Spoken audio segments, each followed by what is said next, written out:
Hey everyone, it's me हमसे and you are watching H T reacts. Welcome back to the channel. कैसे हैं आप सब? ठीक ठाक हैं? तो आज हम बात करेंगे नागालैंड कैसे बना भारत का हिस्सा। How Nagaland become a part of India. तो नॉर्थ ईस्ट की हमें बड़े, जब भी नॉर्थ ईस्ट के नेटिव लोग हमारी वीडियो देखते हैं तो बड़े प्यार और मोहब्बत देते हैं कमेंट्स में।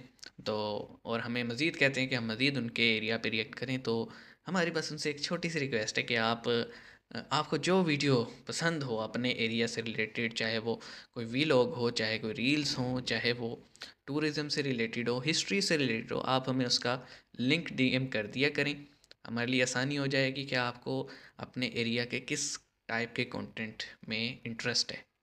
तो अभी हमने रखा था, वीडियो भी अच्छा लगा कि इतना बड़ा ये जो पार्ट है, क्योंकि हमने ये देखा कि नागालैंड से ही बहुत सारे जो प्रोविंसेस थे सेवन सिस्टर्स के, वो बनाए गए थे, मतलब इसी को छोटा करके। तो इसको देखते हैं फिर कि ये भारत का हिस्सा कैसे बना ये। तो आइए शुरू करते हैं, हिस्ट्री की नदी में छलांग लगाते हैं। 3 2 1 एन। दोस्तों, आज हम नागालैंड को भारत के एक राज्य के रूप में मानते हैं। लेकिन नागालैंड की हिस्ट्री देखी जाए तो वो ऐसे ग्रुप्स से भरी हुई है जिन्होंने हमेशा ही भारत से अलग होने की कोशिश की है। और नागालैंड स्टेट बनने के बावजूद भी भारत सरकार और आर्मी पर होने वाले हमले कभी पूरी हाँ, तरह से रुक नहीं पाए हैं। बॉबी देओल जिसका की कुछ ताजा फिल्में एग्जाम्पल आती थी। था 2015 में गोरखा रेजिमेंट के जवानों पर किया गया एक हमला। लेकिन नागालैंड के साथ आखिर क्या समस्या है, कैसे ये एक अलग राज्य बना और तब से अब तक यहाँ पे क्या स्ट्रगल्स रही हैं, आज जानेंगे हम सब। तो बने रहिएगा अंत तक हमारे साथ। लेकिन वीडियो शुरू होने से पहले अगर आप लोग चैनल पर नए हैं या आपने अभी तक चैनल को सब्सक्राइब नहीं किया है तो तो चैनल को सब्सक्राइब सब्सक्राइब कर करना लीजिए। और बेल आइकन दबाना ना भूलें। नागालैंड की हिस्ट्री काफी चैलेंजिंग रही है। यहाँ पर कम से कम 16 अलग अलग ट्राइब्स हम्म। या जनजातियां हैं जिन्हें आइडेंटिफाई किया गया है, और इन सभी ट्राइब्स के अपने अलग अलग बिलीव्स और रिचुअल्स हैं। 1824 की एंग्लो बुरमेजे वॉर के बाद ये इलाका अंग्रेजों के हाथ लग गया था, लेकिन फिर भी यहाँ बर्मा पर ये से। ट्राइब्स ज्यादातर इंडिपेंडेंटली ही ऑपरेट करती थी। लेकिन ये सब बदला पहले विश्व युद्ध के दौरान, जब 2000 नागा सोल्जर्स को फ्रांस भेजा गया लड़ने के लिए।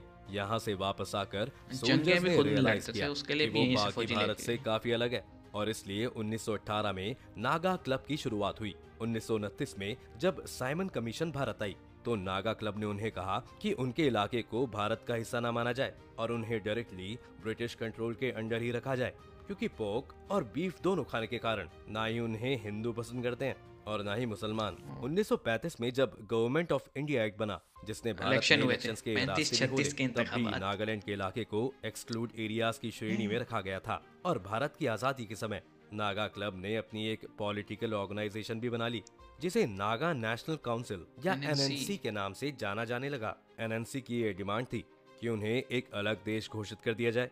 एनएनसी में कुछ लीडर्स ऐसे थे जो उतने ज्यादा एग्रेसिव नहीं थे, इसलिए भारत सरकार ने टी साखरे और टीएन अंगामी नाम के दो लीडर्स से बात की और 29 जून 1947 तक नागालैंड को भारत का हिस्सा बनने के लिए मना लिया, और इस तरह वो असम का हिस्सा बने थे।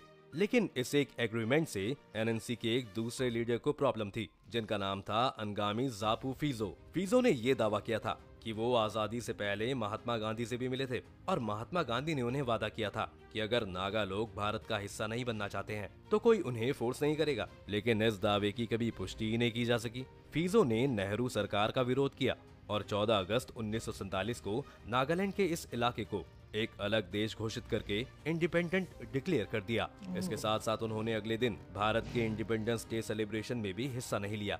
1952 में जब भारत में पहली बार जनरल इलेक्शंस हुए तो उसमें भी नागा लोगों ने हिस्सा नहीं लिया, और फिर एनएनसी ने एक वोट कराया जिसमें 99.9% नागालैंड को एक अलग देश बनाने के ऑलमोस्ट समर्थन में 100 ही वोट है। किया। 1956 में फीजो के लोगों ने भारत सरकार के साथ नागालैंड के इलाके को भारत में मिलवाने वाले लीडर टी साखरे की हत्या करवा दी। इसी साल फीजो इंग्लैंड भाग गए और अब यहाँ से अपनी अंडरग्राउंड आर्मी को इंस्ट्रक्शंस देने लगे। सिचुएशन इतनी खराब हो गई कि 1958 में भागा क्यों था भारत को फिर? Armed forces special power act या AFSPA पास करना पड़ा। दोनों की तरफ से कई लोग मारे गए।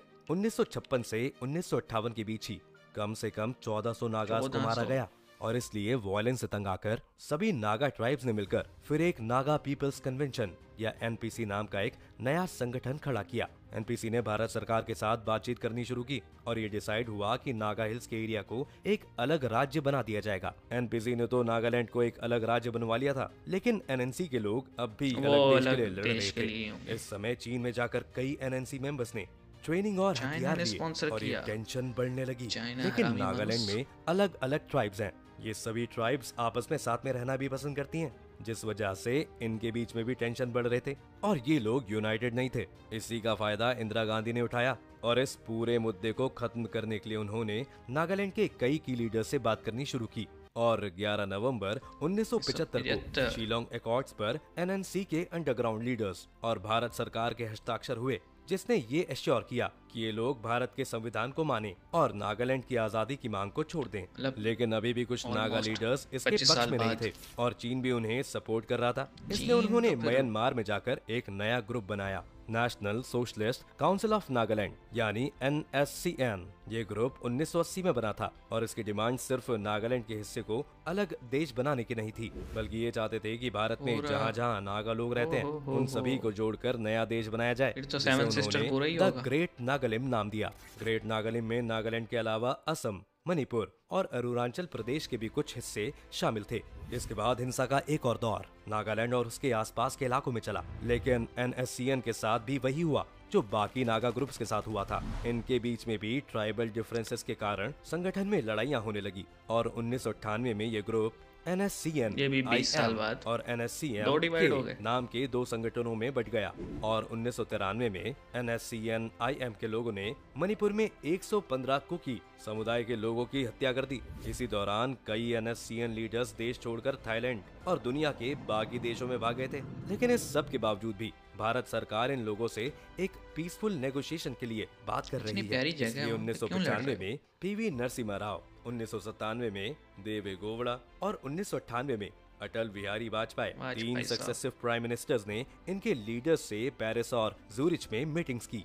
इन सभी मीटिंग्स का नतीजा ये निकला कि दोनों ही ग्रुप्स ने भारत सरकार के साथ एक सीज फायर एग्रीमेंट साइन कर लिया। इन एग्रीमेंट्स के बाद इस इलाके में कुछ हद तक शांति बनी रही, लेकिन फिर 2015 में NSCN के चरमपंथियों ने इंडियन आर्मी पर हमला कर दिया और इस सीज फायर एग्रीमेंट को तोड़ दिया। अगर आज नागालैंड की हालत को देखें तो मोदी सरकार ने NSCN IM के साथ एक एग्रीमेंट साइन किया है, जिसमें फिर से हिंसा रोकने और भारत की संप्रभुता मेंटेन करने की बात की गई है। और अगस्त 2020 में ये डॉक्यूमेंट जनता के सामने भी आया था। लेकिन नागालैंड की सिचुएशन अभी भी पूरी तरह सॉल्व नहीं हुई है, क्योंकि दोनों ही ग्रुप की अभी भी ये डिमांड है कि नागालैंड का एक झंडा और एक अलग कॉन्स्टिट्यूशन बनाया जाए। इस पूरी वायलेंस ने पिछले 75 साल से नागालैंड को डेवलप होने से रोका है। 2018 के एक आंकड़े के अनुसार नागालैंड में आज सबसे ज्यादा अनएम्प्लॉयड यूथ है और यहाँ पर हो रही वायलेंस का ये भी मतलब था कि इस क्षेत्र में कभी ढंग से रोड्स और स्कूल्स जैसी बेसिक फैसिलिटीज अच्छे से नहीं पहुँच पाई। कुछ ही साल पहले एक NSCN IM के मेंबर को सिर्फ इसलिए पनिश कर दिया गया था क्योंकि वो भारत का झंडा लेकर चल रहा था। नागालैंड में एक ये प्रॉब्लम भी है कि वहाँ पर बांग्लादेश से आने वाले इमिग्रेंट्स की संख्या भी काफी ज्यादा बताई जाती है। नागा ग्रुप्स का ये कहना है कि ये लोग असम या दूसरे राज्यों से भारत में घुसकर यहाँ आते हैं और फिर उनकी जॉब ले लेते हैं। इस वजह से भी यहाँ पर कई बार हिंसक झड़पें रिकॉर्ड की गई हैं, लेकिन इसका शिकार कभी कभी वहाँ पर रहने वाले इंडियन मुस्लिम्स भी हो जाते हैं। नागालैंड के लोकल ह्यूमन राइट्स ग्रुप्स ने इंडियन आर्मी के जवानों पर काफी संगीन आरोप लगाए हैं। उस दिन हम भी वही रास्ता से आया होता, इस दुनिया में हम भी नहीं जीना था अभी ऐसा।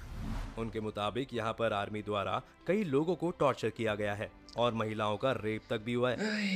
ये क्या था यार। बहरहाल I was not expecting this kind of video, क्योंकि मुझे ये लग रहा था कि 75 के बाद सब कुछ नॉर्मल हो गया होगा, लेकिन वो कहते हैं ना, वायलेंस अपना रास्ता हमेशा कहीं ना कहीं से छोटा सा भी उसे सुराख मिल जाए ना, घुस जाता है। तो इतनी प्यारी जगह है यार। मैंने मतलब जो अब तक हमने 2-3 वीडियोस देखी हैं, सेवन सिस्टर्स की, नागालैंड की, असम की और जो आसपास की मिज़ोरम है, तो इतनी प्यारी जगह है यार, इतनी प्यारी। उसको क्यों वायलेंस से बर्बाद कर रहे हो? मतलब, और मैं चाइना पे हैरान हूँ। मैं चाइना पे हैरान हूँ कि खुद के कंट्री पे बात आती है तो इतना आग बगोला हो जाता है और दूसरी कंट्री में एक वायलेंस मूवमेंट को सपोर्ट कर रहे हैं। तो ये बड़ी गलत, ये मैं कहता हूँ ना हिपोक्रेसी है कि यही काम अगर इंडिया तिब्बत में करे दलाई लामा के थ्रू, या फिर इंडिया जो है वो ताइवान में करे, या फिर जो इनर मंगोलिया जो चाइना में आता है वहाँ पे करे, तो फिर चाइना रोने लग जाएगा कि ये ऐसे क्यों हो रहे। और पाकिस्तान को भी ये सोचना चाहिए कि पाकिस्तान जो कश्मीर में जाके हरकत करता है, या पाकिस्तान जो बाकी जहाँ कहीं भी उसे नज़र आए वो कहता है जी हम ह्यूमन राइट्स के साथ हैं। तो जब बलूचिस्तान में फिर बात होती है तो फिर हम भी रोने लग जाते हैं। तो मेरा ख्याल है कि जो डिफाइंड बॉर्डर्स हैं एटलीस्ट हमें उनको रिस्पेक्ट करना चाहिए, और टेबल पे बैठ के भी बातें हो सकती हैं। देखें ये जो है ना अफ़गानिस्तान के पास जो नॉर्दर्न एरिया है हमारा, वो टेररिज्म से बर्बाद हो गया। मतलब वहाँ पे ये ब्लास्ट आईडीज़ सब कुछ कर करके ना वहाँ पे जो एक नेचुरल हैबिटेट था वो डिस्ट्रॉय, इकोसिस्टम डिस्ट्रॉय हो गया। तो नागालैंड इज़ मैं कहता हूँ one of the most unexplored travel location up till now. ऐसे सीन है उसका, तो उसको बचा लिया जाए तो बेहतर है। और मेरे ख्याल में मोदी साहब ने इस पे बड़ी पीसफुली काम भी कर लिया है पूरा। वहाँ के लोगों को भी सोचना चाहिए, कंप्लेंट्स होती हैं बातचीत के थ्रू हल हो सकती हैं, हथियार ना उठाएं तो बेहतर है। क्योंकि हथियार एक ऐसी चीज़ है मैं कहता हूँ कि वो सभी का नुकसान करती है, आपका अपना भी करती है। आप यमन को देख लें, सिविल वार हो रहा है वहाँ पे, आपस में लड़ रहे हैं, पूरी कंट्री बर्बाद हो गई। सीरिया में आपस में लड़ रहे थे, पूरी कंट्री बर्बाद, लेबनान बर्बाद, अफ़गानिस्तान बर्बाद। ईरान में सिविल वार काइंड ऑफ चल रहा है, मतलब एक तरफ वो लोग हैं जो खुमीनी के साथ हैं, एक तरफ वो लोग हैं जो हमारे जैसे हैं जिनको आज़ादी पसंद है। तो मतलब लिबरलिज्म और अपनी अपनी मर्ज़ी से ज़िंदगी गुजारना चाहते हैं। तो तमाम जितनी गवर्नमेंट्स हैं उनको ये सोचना चाहिए। बहरहाल सही था, काफ़ी डेप्थ में नॉलेज मिला। और अगर कोई नागालैंड या फिर सेवन सिस्टर्स से हमें कोई देख रहा है तो कमेंट सेक्शन में ज़रूर बताइएगा कि आप इस बारे में क्या सोचते हैं जो इस वीडियो में दिखाया गया, और हमें कुछ आपकी जो ट्रैवल लोकेशंस हैं उनसे रिलेटेड वीडियोस शेयर कीजिएगा। चलिए मिलते हैं नेक्स्ट वीडियो में, अपना ख्याल रखिएगा, सब्सक्राइब कीजिएगा। सी यू गाइस।